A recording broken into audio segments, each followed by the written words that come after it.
بہت سارے لوگوں نے اس پریشانی کی وجہ سے باہر بھاگنے کی بھی کوشش کی، لیکن وہ سارے لوگ ناکامیاب ہوئے، چونکہ باہر جانے والے سبھی راستوں کو زنجیروں سے لاک کر دیا گیا تھا اور سبھی دروازوں پر بندوق لیے ہوئے بندوں کو کھڑا کر دیا گیا تھا۔ دوستو، محمد القحطانی یعنی جو اپنے آپ کو امام مہدی بتا رہا تھا، وہ جہیمن العتیبی کا رشتے میں بہنوئی تھا، یعنی وہی جہیمن العتیبی جو اس پورے حملے کا ماسٹر مائنڈ تھا۔ بتایا جاتا ہے کہ جہیمن العتیبی یعنی جس نے اس پورے حملے کی پلاننگ کی تھی، وہ نجد کے ایک قبیلے بدو سے تعلق رکھا کرتا تھا۔ اس کا خاندان بھی عرب میں ایک طاقتور اور بھاری بھرکم خاندان مانا جاتا تھا۔ اس کی وجہ یہ تھی کہ کسی دور میں اس کے دادا ابن سعود کے بڑے قریبی رہے تھے۔ اتنا ہی نہیں، جہیمن العتیبی نام کا یہ انسان ایک عالم دین بھی تھا۔ 1978 میں سعودی گورنمنٹ کے خلاف بغاوت کرنے کے جرم میں اسے جیل میں بھیج دیا گیا تھا، اور جیل میں ہی اس کی ملاقات محمد القحطانی نام کے اس انسان سے ہوئی تھی کہ جس نے بعد میں امام مہدی ہونے کا دعویٰ کر دیا تھا۔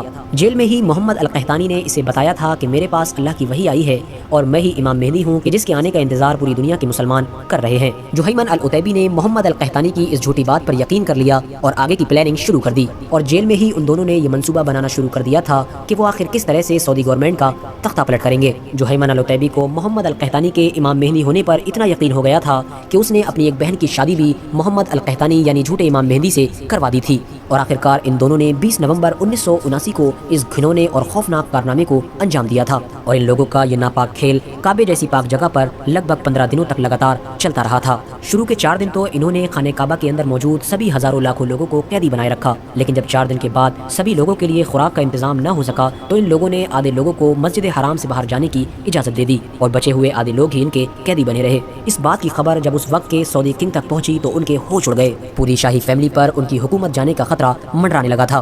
ہتھیاروں کے بل پر پورے کعبے کو اپنے کنٹرول میں لینے والے یہ دہشت گرد لوگ مائک میں سعودی گورنمنٹ سے یہ مانگ کر رہے تھے کہ سعودی گورنمنٹ سب سے پہلے سبھی یورپین کنٹریز کو تیل بھیجنا بند کر دے اور سارے یورپین دیشوں سے اپنے تعلقات بالکل ختم کر دے۔ ساتھ ہی ساتھ سعودی عربیہ سے ان سارے قانونوں کو بھی ختم کر دیا جائے جو سارے قانون یورپین کنٹریز کو دیکھ کر بنائے گئے ہیں، اور پھر سے سعودی عربیہ میں وہ سارے اسلامی قانون لاگو کیے جائیں جو ایک اسلامی حکومت میں لاگو ہونا چاہیے۔ اس کے علاوہ ان لوگوں نے سعودی گورنمنٹ سے ٹی وی کو بھی پورے طور پر بین کرنے کی مانگ کی تھی۔ یہ اتہاس کے وہ خوفناک 15 دن تھے کہ جب خانہ کعبہ کا طواف بند کر دیا گیا تھا، مسجد میں کسی کو جانے کی اجازت بھی نہیں تھی۔ ساتھ ہی ساتھ پوری اسلامی دنیا میں بھی جگہ جگہ پر پردرشن ہونا شروع ہو گئے تھے۔ دھیرے دھیرے سعودی گورنمنٹ کے اوپر پریشر حد سے زیادہ بڑھتا جا رہا تھا۔ سعودی گورنمنٹ نے اس مصیبت سے پیچھا چھڑانے کے لیے سب سے پہلے اپنے کچھ اسپیشل کمانڈوز کو روانہ کیا، لیکن وہ سارے لوگ بھی ناکامیاب ہوئے، کیونکہ وجہ یہ تھی کہ العتیبی کے زیادہ تر لوگ مسجد حرام کے تہہ خانوں میں چھپے ہوئے تھے، اور کعبہ شریف تک پہنچنے کا بھی صرف ایک یہی راستہ تھا، لہٰذا جو بھی سعودی کمانڈو آگے بڑھنے کی کوشش کیا کرتا تھا اسے یہ لوگ گولی سے مار دیا کرتے تھے۔ اس کے علاوہ کعبہ شریف کے ادب کی وجہ سے سعودی گورنمنٹ کوئی بڑا اٹیک بھی نہیں کر سکتی تھی۔ سعودی گورنمنٹ کو ہر قدم بڑا سوچ سمجھ کر ہی اٹھانا تھا، کیونکہ اندر بہت سارے بوڑھے، بچے اور عورتیں بھی موجود تھیں۔ دوستو، اس دور میں سعودی اور فرانس کے رشتے بھی بہت اچھے تھے۔ سعودی نے سب سے پہلے فرانس سے مدد مانگی اور فرانس نے فوراً اپنی ایک اسپیشل ٹکڑی سعودی کی مدد کے لیے روانہ کر دی۔ فرانس کے ساتھ ساتھ سعودی نے اس مصیبت سے بچنے کے لیے پاکستان سے بھی مدد مانگی تھی، لہٰذا پاکستان سے بھی کعبہ شریف کا قبضہ چھڑانے کے لیے ایک اسپیشل فورس روانہ کی گئی تھی۔ فرانس کی اس اسپیشل فورس نے العتیبی کے لوگوں سے ٹکر تو بہت لی، لیکن کیونکہ غیر مسلم کو کعبے کے اندر داخل ہونے کی اجازت نہیں تھی، اسی لیے وہ لوگ قبضہ چھڑانے میں کامیاب نہ ہو سکے، اور آخرکار 4 دسمبر کو سعودی عربیہ کے اسپیشل کمانڈوز پاکستان آرمی کی مدد سے اس بغاوت کو کچلنے میں کامیاب ہو گئے تھے۔ بتایا جاتا ہے کہ پاکستانی آرمی نے مسجد حرام کے تمام تہہ خانوں میں پانی چھوڑ دیا تھا، اور ان پانی میں بجلی کے تاروں کو ڈال دیا گیا تھا تاکہ تہہ خانوں میں چھپے ہوئے سارے دہشت گرد باہر آ جائیں۔ اتنا ہی نہیں، بہت سارے ٹائروں کو بھی جلایا گیا تھا جس کے دھوئیں کو تہہ خانے میں چھپے ہوئے لوگ برداشت نہ کر سکے، اور آخرکار پریشان ہو کر وہ سارے دہشت گرد باہر نکلنے پر مجبور ہو گئے تھے۔ باہر نکلتے ہی ان سب کو گرفتار کر لیا گیا تھا، اور پھر کچھ دن کے بعد ہی سب کے سامنے ان سب کے سر کو قلم کر دیا گیا تھا، یعنی ان کی گردن کو اڑا دیا گیا تھا، تاکہ فیوچر میں دوبارہ کوئی بھی انسان خانہ کعبہ میں ایسا قدم اٹھانے سے پہلے 100 بار سوچے۔ لگ بھگ 15 دن چلے اس آپریشن میں ان دہشت گردوں کے علاوہ بھی سینکڑوں بے گناہ لوگ ایسے تھے کہ جو اپنی جان گنوا بیٹھے تھے۔ محمد القحطانی نام کا وہ جھوٹا شخص جو اپنے آپ کو امام مہدی بتا رہا تھا، وہ بھی اس آپریشن میں مارا گیا تھا۔ فی الحال یہ تھا ہمارا ریئیکشن جو ہم نے دیکھا کہ کون بک لوگ تھے جو اپنے آپ کو دہشت گرد مسلمان تھے، کون تھے، اور مہدی علیہ السلام کا دعویٰ کر دیا کہ یہ مہدی علیہ السلام ہے۔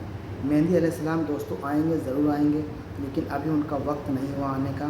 وہ وقت ہوگا تو شاید ہم میں سے کوئی موجود ہو نہ ہو، لیکن وہ آئیں گے ضرور، اور وہ جب آئیں گے تو پوری دنیا میں امن امان پھر سے سکون قائم ہو جائے گا، پوری دنیا میں مسلمانی حکومت ہو جائے گی، اور وہ آئیں گے، لیکن ان کو بھی آنے میں وقت ہے۔